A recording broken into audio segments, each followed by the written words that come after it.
The State Fair is back. Everything you need to know to have fall fun at the fair. Plus, a potential government shutdown, how Oklahoma Senator James Lankford may find a solution, and where are the trash cans on campus? We'll tell you why they are gone. This is OU Nightly.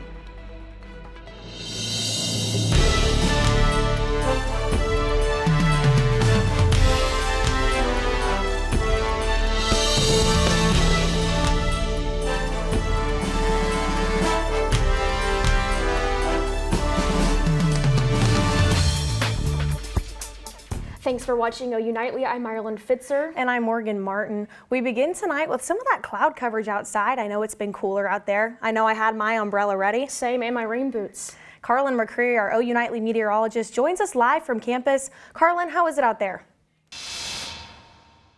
Thanks, ladies. You could definitely see clouds are out across the South Oval and across the rest of Norman as well, and that's going to continue into the rest of the day and especially into this weekend with some chance for some more rainfall. But today we have had cooler temperatures across Norman and across the state, and if you take a look at the live radar, you can even see we do have some lingering showers sticking around in the western part of the state, and we can't rule out a stray shower or two continuing on into our evening here in Norman. But I'll send it over to Braden Seo in the studio with more on your fair forecast and if the rain will be impacting your weekend plans. Braden? And your state fair forecast for tomorrow calls for temperatures in the mid-70s through the day, but keep that umbrella handy because we will have a chance for some lingering showers, but those should taper off by 7 p.m. tomorrow evening. Coming up in the show, I'll have more on these rain chances, plus these cooler temperatures will be sticking with us until next week when we'll see a warm-up trend. Ladies, over to you. Thanks, Braden. And the countdown continues as the House and Senate scramble to fund the federal government before the September 30th deadline.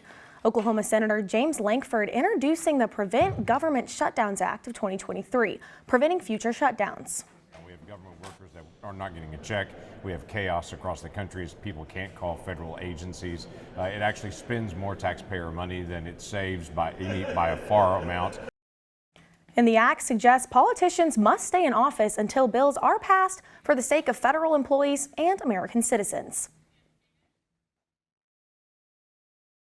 And Hunter Biden was indicted today on federal gun charges and an auto strike taking place in the U.S. Emory Johnson has that and the rest of today's national and international headlines from the News Center. Hunter Biden was indicted today on federal firearms charges. This after a plea deal stating that if Hunter Biden pled guilty to the misdemeanor tax charges, the gun charge would be dismissed. After review from federal judges, the plea was thrown out. It's still possible Hunter Biden could also be indicted on additional income tax-related crimes. If convicted, the president's son could face as much as 25 years in prison and a $750,000 fine. Oil prices have skyrocketed today, with the crude rising to $90 a barrel for the first time this year. The International Energy Agency says that Russia and Saudi Arabia have already lengthened their output this year, meaning a considerable market decrease for the remainder of 2023. These rising crude prices could also increase gas pricing, worsening the inflation recovery in the U.S. Thousands of U.S. auto workers are threatening to walk out of their jobs tonight at midnight. The workers have launched many targeted attacks against the plants run by some of the nation's largest automakers. These companies are facing backlash and new demands such as 20% rise in hourly rate, 4 additional rises of 5% over the next 4 years, and retiree health care. And in Morocco, following the earthquake that took place Friday, the death toll now reaching nearly 3,000. The U.S. Agency for International Development has set to provide a $1 million in humanitarian support. Morgan, Ireland, back to you. Thank you, Emory. With less trash cans comes more litter. OU Nightly's Noah Mack is live on campus with the details on the new Trash Can Act. So if you were at last Saturday's game, you may have noticed these trash cans right here flooded to the brim. And that's because there's just less trash cans on campus. After football games, trash cans like these used to get knocked over. Not just one, there'd be like 10 or 12 every weekend knocked over, and they're concrete, so they break. So, to deal with the vandalism, OU Facilities Management decided to slash the number of trash cans on campus, which just opened the door to another issue. more trash. There's more trash than there has been. There's been an uptick in litter, especially during game days. It's honestly been such a big problem because everyone just throws their trash on the ground. People just don't really take care of their own trash. But the next day, when the sun comes up, the trash is gone. Thanks to people like landscape specialist Tammy Mitchell. She says landscaping and recycling teams are working just after midnight to keep campus in shape. They do all that down there until it's done. And so they have very long weekends. With less options to throw your trash away, it's a group effort to keep campus clean. Keep our space beautiful. Keep Oklahoma beautiful. Isn't that like a state slogan? Nailed it. Now, after speaking to students and landscapers, there's been some alternatives thrown around like indestructible trash cans that are affixed to the ground. But this, right now, the situation that we have is what's going on. Reporting live from campus, Noah Mack, OU Nightly. Thank you, Noah. And after the break, a new study over Generation Z. And find out what one foundation says about their mental health. And hear from one man who's taken his job to the road. Why he stopped by OU's campus when we come back.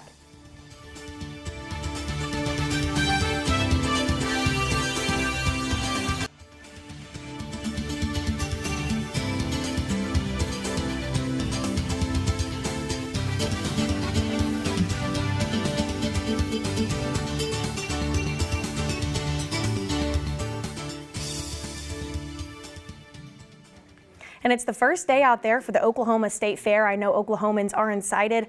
OU Nightly's Big Bait starts us off with reactions from fairgoers. Briggs, what's the energy like out there today? Yeah, that's right, guys. The energy is beginning to build up out here. The fair just started today. The Oklahoma State Fair is back. What turned out to be a perfect day after the soggy morning, but it's only Thursday. This weekend should be bumping with crowds. I talked with a few people who had their kids out of school today to experience how their fair was going.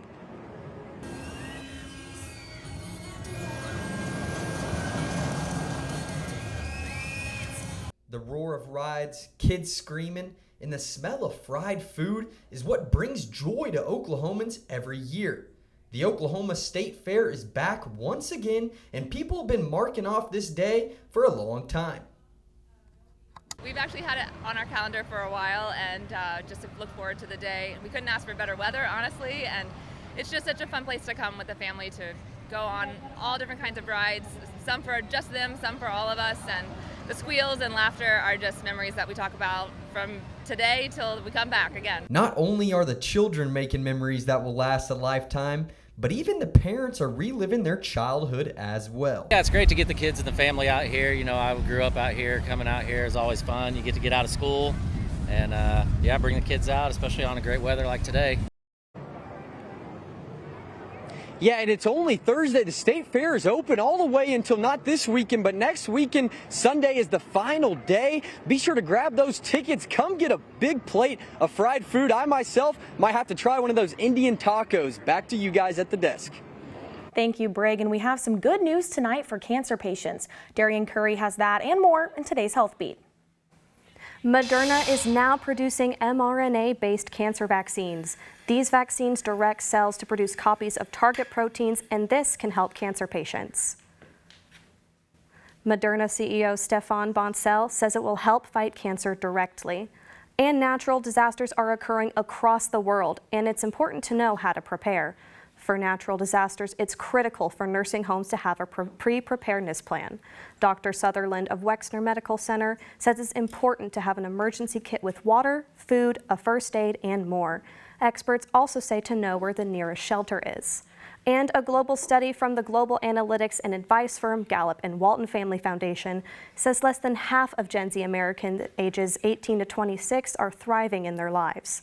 And it's among the lowest across all generations in the U.S. today. The study also says members of Gen Z are less likely to describe their mental health as excellent. And for 9/11 on Monday, Crunch Fitness here in Norman honored first responders by holding a 110-story stair climbing challenge. Ireland, Morgan? Thank you, Darian. For over 4 decades, a man has dedicated his career to selling posters. OU Nightly's Snow Forth has that story. Saw the beauty in something With a pocket full of rubber bands and a special technique to roll them up, Ross Robinson has been selling posters for 43 years. I could be retired, and I just actually get a great big kick out of doing it. I really enjoy doing it. The only thing that's ever going to make me quit is if I can't handle it physically or something like that. Originally from Oregon, Ross travels to a different university each week to sell his posters. And over his lifetime, he's been to over 1,000 different schools. Well, I started, see, this was 1980 when I switched over from the record store to selling the posters and on the road to the universities. Before his sales hit the road, he owned a record shop in New York, but decided to change his product after CDs were introduced. I little by little phased out the records and put in posters in their place. But to some customers, they're getting more than just a poster. He was giving me life advice, he was giving background information on all the posters, which is cool. He's been giving deals to everybody. I can tell he works hard. After a week of sales, he packs up his truck of posters and continues on his journey, sharing his stories from the years of adventures along the way. Whether you're a little old lady or a crazy kid or anything in between, we have the things that you would like here. Snow 4th, OU Nightly. Ross recently spent a week at OU and will be returning in the spring. And a new trailer out for a highly anticipated movie filmed right here in Oklahoma. When the film will hit the big screen coming up. And we've seen some beneficial rainfall and cooler temperatures across the state. I'll let you know just how long they'll stick around coming up on OU Nightly.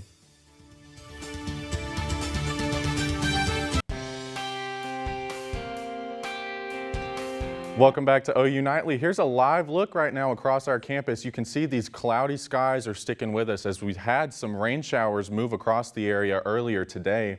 Currently, we're sitting at 72 degrees, very comfortable out there, below where we should be this time of year. And these cooler temperatures span across most of central and western Oklahoma, but we do have temperatures a little bit warmer up here towards places like Tulsa and Miami up there in the 80s. And across the southern plains, we've got temperatures on the cooler side, even Dallas sitting at 75, Shreveport 77, and then Kansas City up here sitting at 79 degrees. Looking at Oklahoma City's September highs that we've seen so far this month, we've had a streak of above average days, but recently we've seen these below average high temperatures, and you can see our normal high at the beginning of the month is 89, dropping to 79 by the end of the month. Right now, we're sitting in a below average streak, and that will continue for the next couple of days before we warm up next week. Looking at rain totals the past 24 hours, you can see we've got some decent totals here in the metro, but places down here towards Ardmore and up here places like Woodward saw the bulk of the rainfall activity. Our drought monitor continues to worsen here across southern Oklahoma, getting into severe drought, but hopefully some of this rain in the coming days will help to ease some of that drought coming up next week. You can see on the air mass forecast, we've got a storm system right now that will push out, and you can even see Hurricane Lee over here moving up towards Canada. That storm will cause some significant problems up towards the East Coast. Then we see a high pressure system build into next week, bringing our temperatures back into the 80s, so it will warm up into next week. Before then, though, we've got lows tonight in the 60s for much of the state, even some 50s up towards northwest Oklahoma. Highs tomorrow will warm back to around 80 here in Norman, some 70s in northwest Oklahoma, even some lower to middle 80s down in eastern Oklahoma. The 7-day forecast shows we've got a chance for rain both Friday and Saturday. Highs will stay relatively cool in the mid-70s, warming into the 80s next week before we have some rain chances that will return with a storm system by Tuesday and Wednesday of next week, with temperatures warming back into the 80s. And so those temperatures seem like they'll be pretty good for our fair goers. If we're out there Saturday or Sunday, do we need an umbrella, rain jacket? What do we need? I would keep the rain jacket and the umbrella handy. It'll be spotty, but still have it handy in case you go. Good to know. I'll keep that in mind for when I get to go.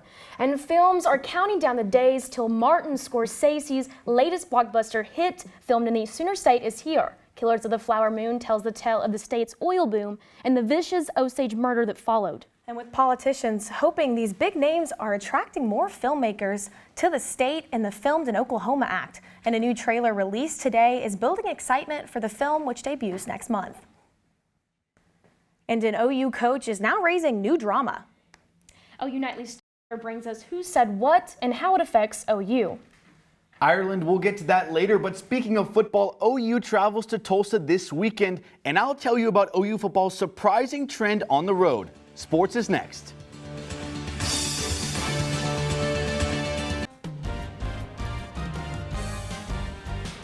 Hi, I'm Stone Weber, and it's time for sports. The Sooners are 2-0 this season and have their first trip away from Norman this weekend, but they aren't leaving the state.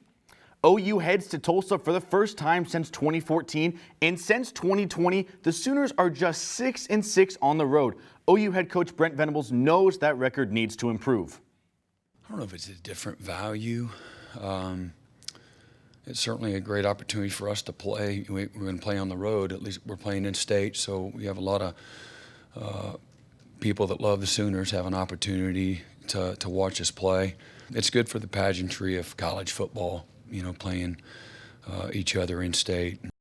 Lincoln Riley's move to USC in 2021 shocked the college football world and OU fans specifically. On the Graham Bensinger show, Riley said, quote, "I had a lot of different people trying to break into the house days after it happened." Norman PD responded when Riley requested extra patrol and another time for a suspicious car that was gone before officers arrived, but they have no records of other incidents or investigations involving Riley or either of his addresses. Now moving east, back to more coaching drama. Former OU offensive coordinator and Colorado State head coach Jay Norvell called out Deion Sanders and his professionalism. On his coach's show, Norvell said, quote, "I don't care if they hear it in Boulder. I told them I took my glasses off and I said, when I talk to grown-ups, I take my hat and my glasses off." Deion's response, quote, "It was just going to be a good game, but they done messed around and made it personal." The two teams meet Saturday at 9 p.m. in Boulder. Moving it over to the pitch, OU soccer kicks off Big 12 conference play against Kansas tonight at John Crane Field. The Sooners finished 3-5-1 in Big 12 play last year, and two of those wins were in Norman. This year, the Sooners are 4-3 on the season, but are undefeated at home, scoring 23 goals in just 4 games. Kickoff is at 7 p.m. The OU cross-country team competes in their second meet of the season tomorrow at the Texas Tech Open in Lubbock. Both teams are looking to improve from their performances at the Cowboy Preview.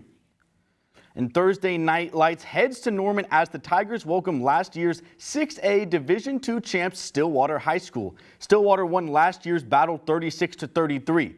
Big Friday Sports will have a full recap of the game tomorrow on OU Nightly. Back to you.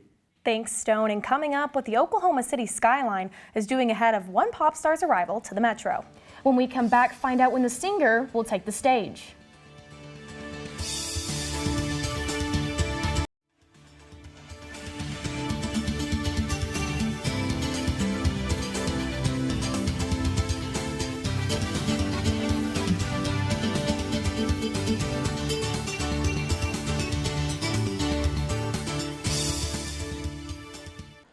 I'm Colson Pocock at the OU Nightly Update Desk. Former Oklahoma City Police Officer Luis Maldonado has been arrested again for contempt of court. Police say the arrest comes after he was failing to pay mortgage, taxes, and child support. Maldonado was arrested in 2019 for multiple charges, including kidnapping and domestic abuse. These were later dismissed and acquitted.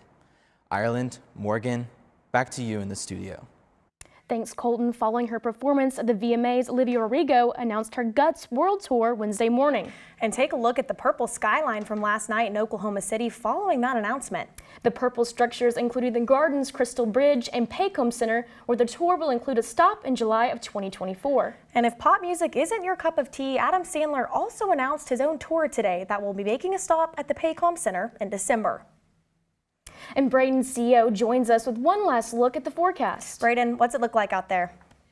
Well, ladies, it looks like the rain has sort of subsided for now. Only a 20% coverage this evening, with temperatures dipping down into the 60s as we head into the overnight hours. And then by tomorrow morning into Friday afternoon, we'll see temperatures rise into the 70s before dipping down back into the 60s by Saturday morning. The 7-day forecast shows this storm system will move into the area by Wednesday of next week, possibly bringing some showers and thunderstorms with temperatures warming up. Ladies, over to you. Thank you, Braden, and thank you for watching OU Nightly. I'm Marilyn Fitzer. And I'm Morgan Martin. Be sure to watch OU Nightly weekdays live at 4:30. And we leave you tonight with a live look at the Oklahoma State Fair. Good night.